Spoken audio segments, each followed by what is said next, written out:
feel like this is the first time in a long time where I haven't been in a hiking outfit, but don't get used to it. I've still got sneakers on because we've got a lot of walking to do.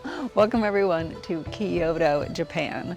This is an ancient city, but also a truly metropolitan one. It actually served as the Japanese capital for over 1,000 years, and it holds some of the most historical and beautiful architecture in this country, with not one, but 17 UNESCO World Heritage Sites. And we are starting today in the Kyoto National Gardens, which is also home to the Imperial Palace. This place is beautiful. It has 50,000 trees, tons of beautiful flowers, ancient temples and shrines, and we've got a lot of exploring to do today, hence the shoes. So I'm not going to waste any time. Let's get going.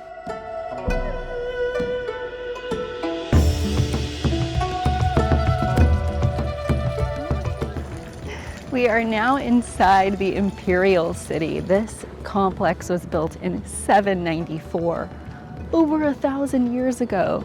It is absolutely beautiful. I'm standing in front of one of just these massive gates adorned with gold. It is so intricate and beautiful. This entire complex is where the emperors lived for hundreds of years as they ruled over the Japanese country. And it's really, really cool exploring the grounds here. Really beautiful. There's a lot more to see, but the architecture in here is just absolutely epic. This is a place that really makes you feel small. I love all the clean lines and the colors that really blend more naturally into the surrounding environments. And unlike a lot of castles and palaces around the world that just scream extravagance, this place is more low-key. But where you can see the extravagance is in the details.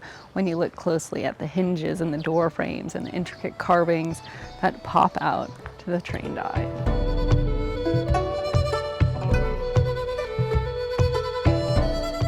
I am truly amazed by how empty this place is. First of all, this is actually free to explore.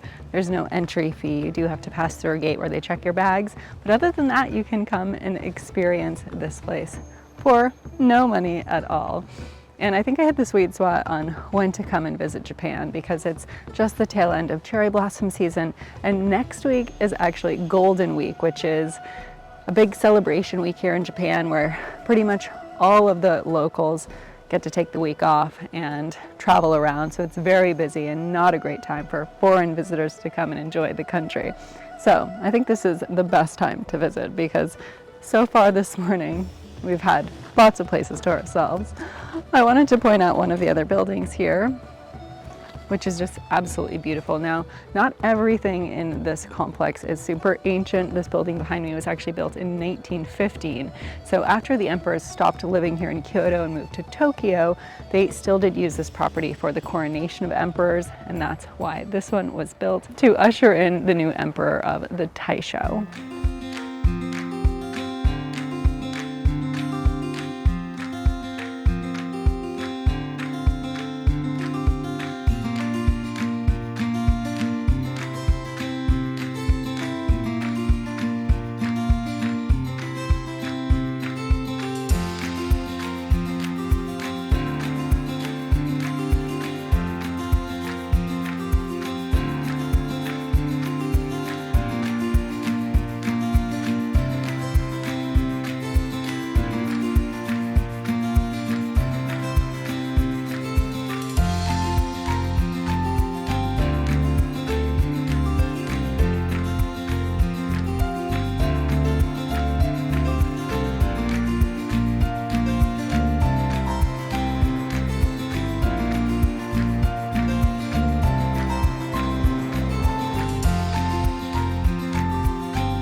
This narrow alleyway is called a Restaurant Row, and at night you might see geishas walking through here. It's one of the most historical streets here in Kyoto and very cute.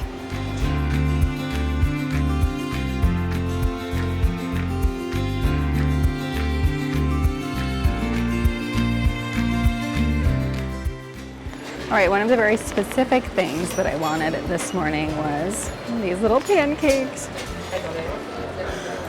They have the cutest kind of like pancake making machine, and you can buy one or a whole box. Oh my gosh, that's so good. It's really sweet inside, fluffy. Delicious. And for donut lovers, next door is a place called Co Donuts. We're gonna try one.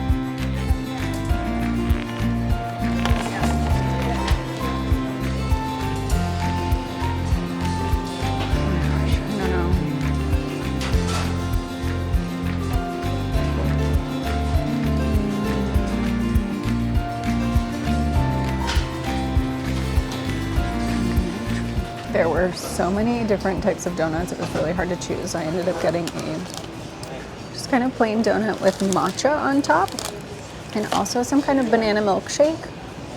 These, I guess, normally have mascarpone cheese in them and milk, but I got mine vegan. And it's really good.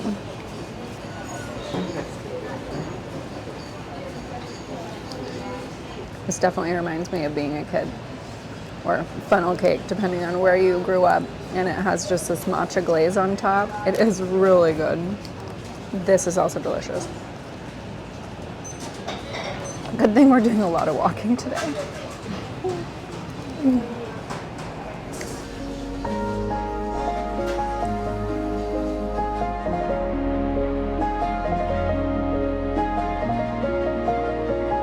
One of the nicknames for Kyoto is the city of 10,000 temples. There are a lot of them, and right now we're at one of the most famous Buddhist temples here in Kyoto with expansive views over the city. And if you think this building behind me is impressive, well, that's just the entry gate. Wait till you see the real thing.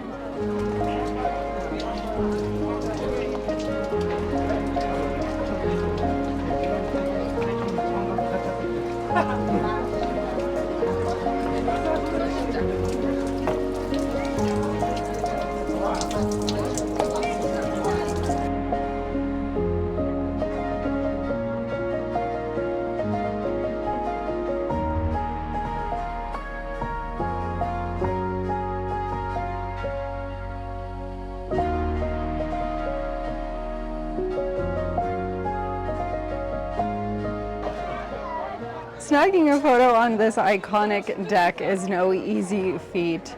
The best way to avoid the crowds is to come very early in the morning, but we didn't quite have that luxury today because we had a lot of other stops to check out on our one day here in Kyoto.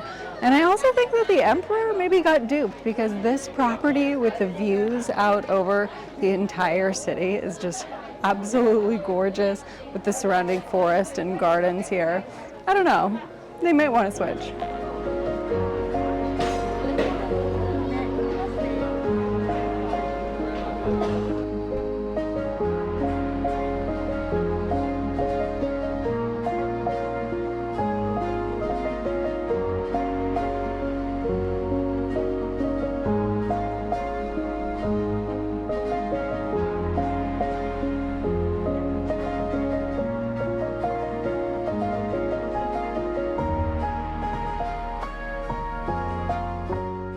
My next stop is for a stroll, but in my case right now, some rest at a beautiful park. It's called Maruyama, and this is a really popular spot when the cherry blossoms are in full bloom. There are tons of cherry trees around here that just droop beautifully into the ponds and walking paths around. It looks like they all bloomed maybe last week, but despite there not being flowers, there is just beautiful greenery everywhere. And I've already walked about 7 miles today, so my feet are quite tired. But this is not the end of exploring. We've got a lot more to see here in Kyoto.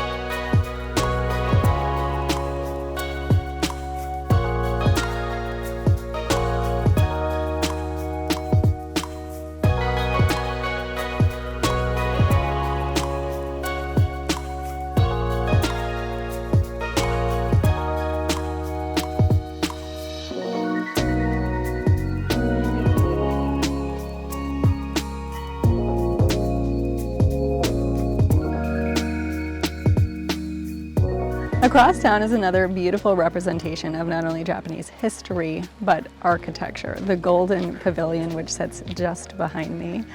It's been here for hundreds of years in some shape or form. It's been rebuilt twice because of fires, but the top 2 floors are covered completely in beautiful gold leaf.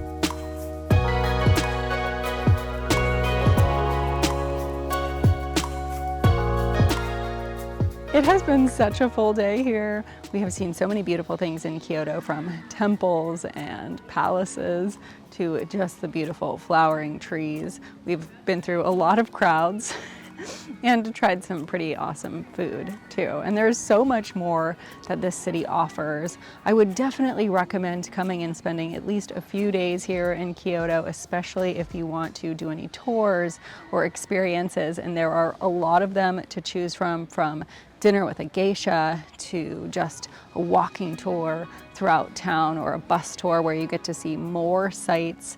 And if you don't want to do as much walking as I did today, you can definitely take an Uber or a taxi around, and there's also a great subway system here in Kyoto.